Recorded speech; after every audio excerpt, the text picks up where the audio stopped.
Bismillahirrahmanirrahim. Assalamualaikum warahmatullahi wabarakatuh.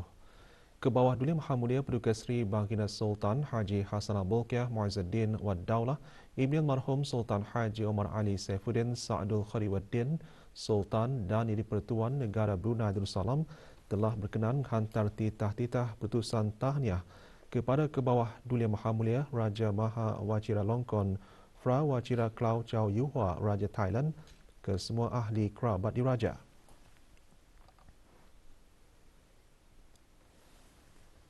Tuan Yang Terutama Jeneral Prayut Chan Ocha bersara Perdana Menteri Thailand serta kerajaan dan rakyat Thailand bersempena dengan Hari Kebangsaan negara tersebut.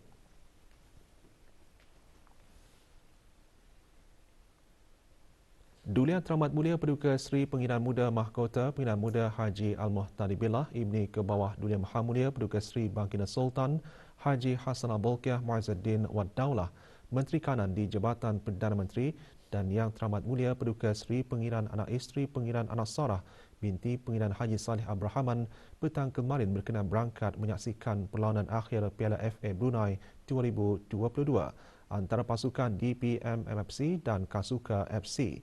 Perlawanan berlangsung di Padang 8, Kompleks Sukan Negara Hassanal Bolkiah Berakas. Berangkat sama Paduka Adinda dan Anakda Duli Yang Teramat Mulia, Duli Yang Teramat Mulia Paduka Seri Pengiran Muda Abdul Malik, Yang Teramat Mulia Pengiran Muda Abdul Muntaqim, Yang Teramat Mulia Pengiran Anak Munirah Madhul Bolkiah, Yang Teramat Mulia Pengiran Muda Muhammad Aiman dan Yang Teramat Mulia Pengiran Anak Fatimah Az-Zahra Raihanul Bolkiah. Pada perlawanan tersebut, Kasuka FC lebih dahulu mendahului perlawanan 1-0 menerusi jaringan Leon Sullivan Taylor pada minit ke-13.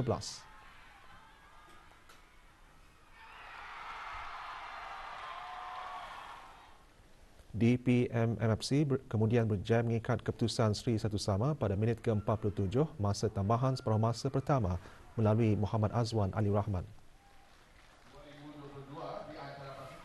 Tandukan Muhammad Shahrazin Said meletakkan DPM MFC di depan 2-1 pada minit ke-72 sekaligus menyaksikan kedudukan itu kekal hingga tamat perlawanan dan mengesahkan kemenangan buat DPM MFC.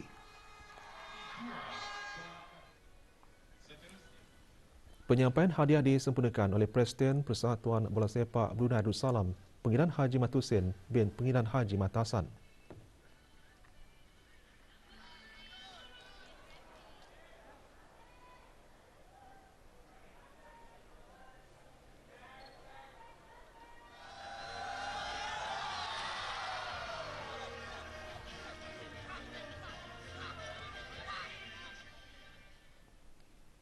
Sempena sambutan Hari Antarabangsa Orang Kelainan Upaya, Kementerian Kebudayaan dan Sukan melalui Jabatan Pembangunan Masyarakat JAPIM mengadakan acara Pesta Ria Inklusif.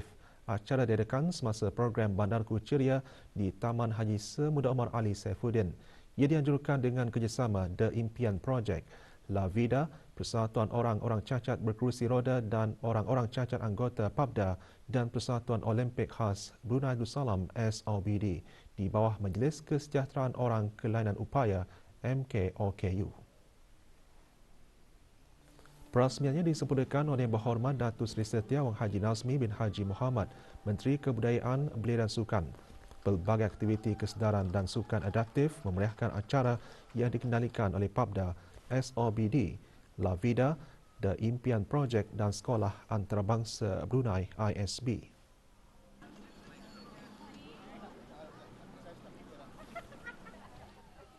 Juga diselajurkan penyerahan lebih 40 bola kepada Persatuan SOBD yang disampaikan oleh Puan Yang Terutama Karen Roberta McClellan, Duta Besar Istimewa dan Mutlak Amerika Syarikat ke Negara Brunei Darussalam dan Catherine Pokhanavala Cliff, Timbalan Pesuruhjaya Tinggi British ke Negara Brunei Darussalam.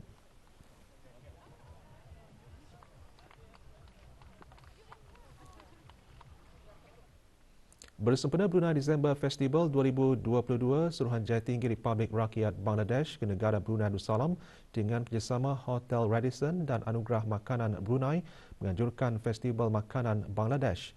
Majlis pelancarannya berlangsung di Hotel Radisson di Ibu Negara. Perasmiannya disempurnakan oleh Yang Berhormat Datuk Seri Paduka Haji Ahmad, Pimpin Orang Kaya Laila Setia Bakti Diraja Datuk Lail Utama Haji Awang Isa Peguam Negara.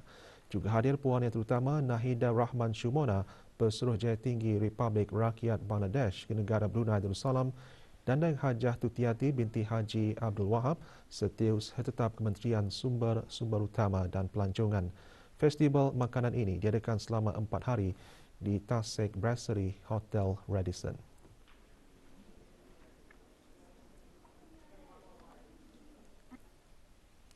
Kedai minuman jenama tempatan kini semakin mendapat sambutan dan diterima positif oleh orang ramai. Menurut Banci Tahunan Perusahaan 2019 Jabatan Perancangan Ekonomi dan Perangkaan, 25 buah syarikat yang aktif dan berdaftar direkodkan bagi aktiviti kedai minuman. Meskipun kedai minuman jenama antarabangsa terdapat di negara ini, tetapi kedai minuman jenama tempatan juga mendapat tempat di kalangan peminatnya. Laporannya bersama Aimaduddin Mawang.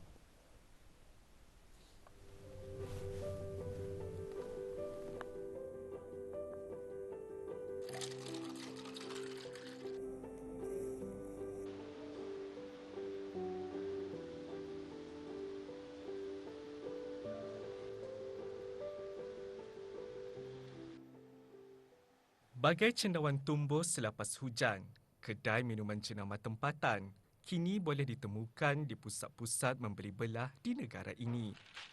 Kreativiti anak tempatan dalam menghasilkan produk minuman mereka sendiri menjadikannya setanding dengan produk-produk jenama antarabangsa. Local drinks masa ni pun macam even though they're local, diorang pun macam sedap standing je dengan yang international brands. The drinks, it's very, it's low in sugar and everything. The materials are very fresh. Sejujurnya, saya lebih mempercayai local businesses sebenarnya. Bila tanya pasal kopi, memang dia tahu tu. Memang tahu macam mana how to do coffee. Memandangkan sambutan yang memberangsangkan daripada para pengguna di negara ini, rata-rata pemilik kedai minuman jenama tempatan mempunyai perancangan untuk memperkembangkan lagi perniagaan masing-masing.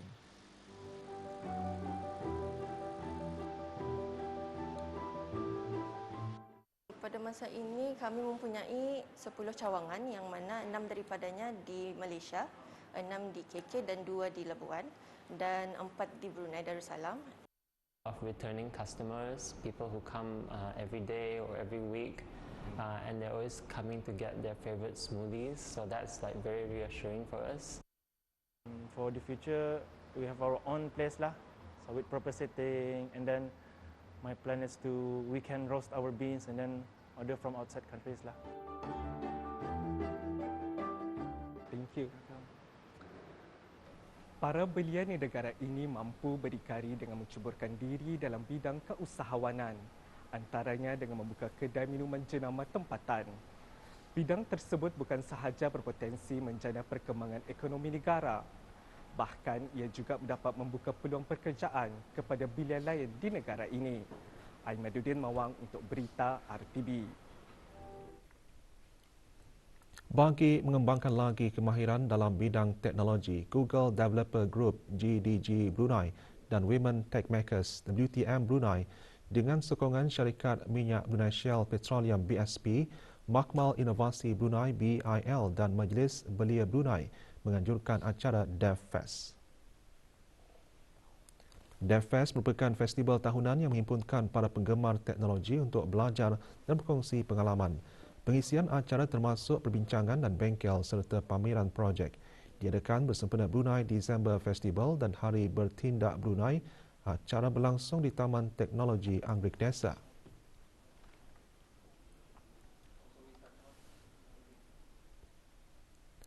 Persatuan Bulan Sawit Merah Unit Daerah Tutong dengan kerjasama Syahni Event Management mengadakan BRC Mini Carnival 2022 sempena Brunei December Festival.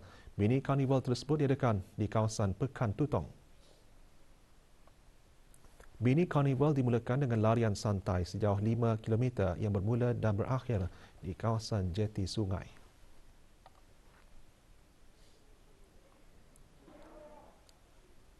Objektif Mini Carnival diadakan adalah sebagai acara tahunan persatuan berkenaan bagi memperkenalkan persatuan bulan sabit merah unit daerah Tutong kepada orang ramai selain membukakan sesi pendaftaran kepada orang ramai yang berminat untuk menjadi ahli dan juga sukarelawan untuk mengikuti aktiviti yang diadakan di sepanjang tahun.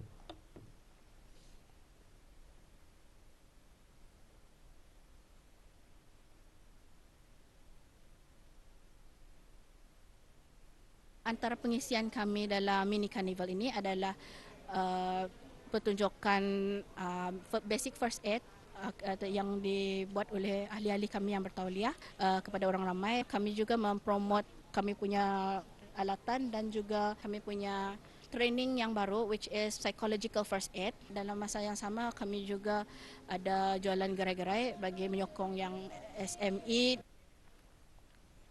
Dudun Dewan Bahasa dan Pustaka bersempena sambutan Bulan Bahasa tahun 2022 dilaratkan ke daerah Temburong sebagai antara pengisian acara program ke Temburong Bisai. Dudun Dewan Bahasa dan Pustaka ke daerah-daerah merupakan satu daripada inisiatif pemartabatan bahasa Melayu yang diungkayahkan oleh Dewan Bahasa dan Pustaka melalui bahagian pembinaan dan pengembangan bahasa. Acara Dudun Dewan Bahasa dan Pustaka berlangsung di ruang legar Kedai Pekan Bangar. Pelbagai aktiviti dan permainan diadakan seperti teka benda, kuis spontan, syahibah, cantum-cantum, bola-bola hati, boleng kutin, mengenali permainan kitani dan hal-hal penerbitan buku, roda impian, ular dan tangga, lagu kanak-kanak tradisi Brunei dan lakaran dalam kegelapan.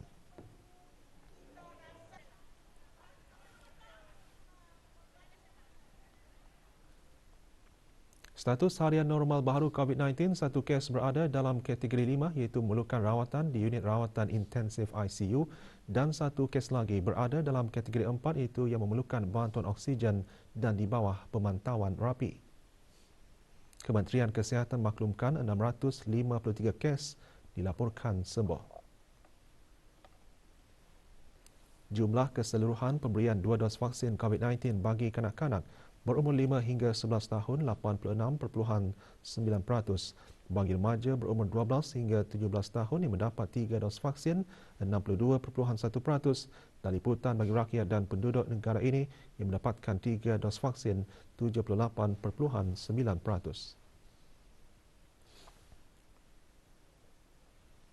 Sukan Kejohanan Pitong Bergu Terbuka dan Jemputan Antarabangsa yang berlangsung selama 2 hari melabuhkan tirainya petang kemarin dengan menyaksikan wakil dari Negeri Sembilan Malaysia muncul juara. Kejohanan berlangsung di Gelanggang Pitong, Kompleks Sukan Negara Hassanah Bolkiah Berakas. Wakil dari Negeri Sembilan Malaysia itu pasukan Pepnes B mengalahkan wakil dari Thailand dengan keputusan 13-10. Tempat ketiga dimenangi bersama pasukan negara Brunei Darussalam dan Pepnes A dari Negeri Sembilan Malaysia.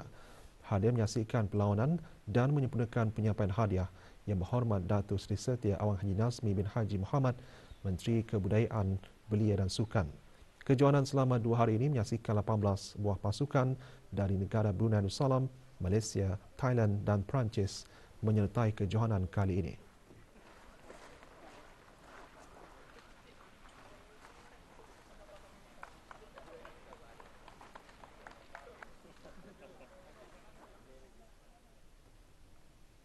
Half Marathon Brunei kali kedua dengan tema It's Your Run berjaya menarik peminat sukan larian jarak jauh yang dilancarkan sempena Brunei December Festival 2022.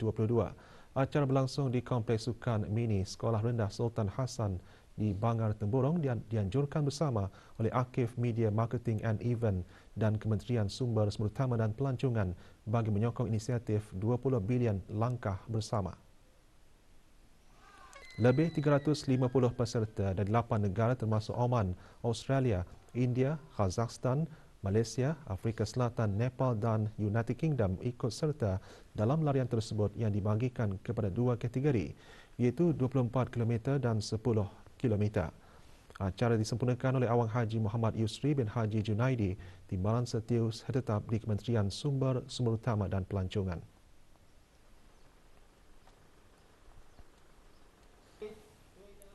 Johan Half Marathon 24 km bagi kategori lelaki ialah Awang Sifli Ahar Bagi kategori wanita, Dayang Xiao Kim To memenangi tempat pertama.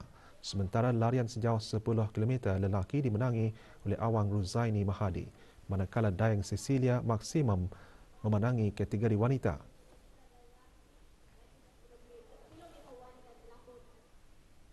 Juga bersempena Brunei December Festival 2022, Persekutuan Pencak Silat Kebangsaan Negara Brunei Darussalam mengadakan kejohanan seni pencak silat remaja kebangsaan. Pembukaan rasmi kejohanan tersebut berlangsung di Stadium Tertutup Kompleks Sukan Negara Hassanah Bolkiah, Berakas. Perasmiannya disempurnakan oleh Dayang Umi Kalsum binti Haji Abdul Karim, Pengarah Belia dan Sukan. Kejohanan dibahagikan kepada dua kategori, iaitu kategori tanding remaja dari kelas A hingga bebas dan kategori seni dari tunggal putra dan putri, regu putra dan putri serta solo kreatif putra dan putri. Hampir 80 orang menyertai kejohanan tersebut yang terdiri dari peserta dari keempat-empat daerah termasuk dari Sekolah Sukan dan Persaudaraan Setia Hati Teratai.